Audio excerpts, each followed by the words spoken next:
தற்பொழுது மாண்புமிகு அமைச்சர் அவர்கள் இந்த முகாமிலே மனு அளித்து பரிசீலனை செய்து அதன் மீது நடவடிக்கை மேற்கொண்டு உடனடியாக இங்கு அதற்கான தீர்வுகளை மாண்புமிகு அமைச்சர் அவர்கள் வழங்குகிறார்கள். தற்பொழுது வேளாண் உணவுநலத்துறையின் சார்பாக சிங்காரம் அவர்களுக்கு தேசிய உணவு பாதுகாப்பு திட்டத்தின் கீழ் ஊட்டச்சத்து இயக்கத்தின் கீழ் சோளப்பயிர் வழங்கப்படுகிறது. இந்த பக்கம் திரும்புங்க, வாங்க வாங்க.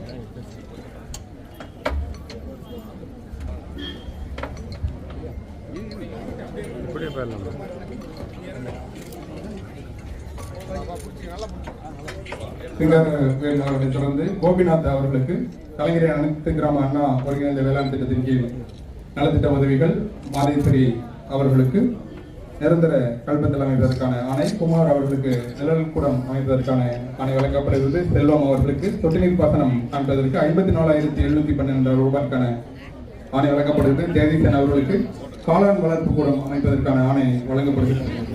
இந்த நிகழ்ச்சியின் வாயிலாக மட்டும் ஒரே நேரத்தில் 79 பேருக்கு 8.45 லட்சம் ரூபாய் மதிப்பீட்டில் இன்று மாண்புமிகு அமைச்சர் அவர்கள் இந்த மேடையிலே அவர்களுக்கான நலத்திட்ட உதவிகளை உடனடியாக இங்கு தீர்வு காணப்பட்டு வழங்குகிறார்கள்.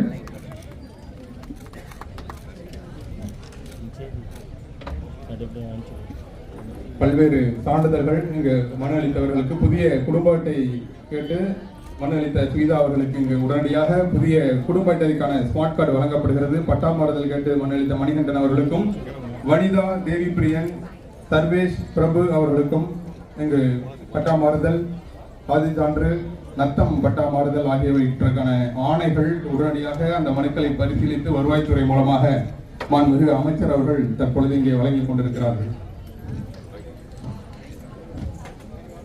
தொடர்ந்து நத்தம் பட்டா மாறுதல் மலர் அவர்கள், ஜெயக்கொடி, செல்வி, பூமாலை பெருமாள் அவர்கள் வழங்கப்படுகிறது.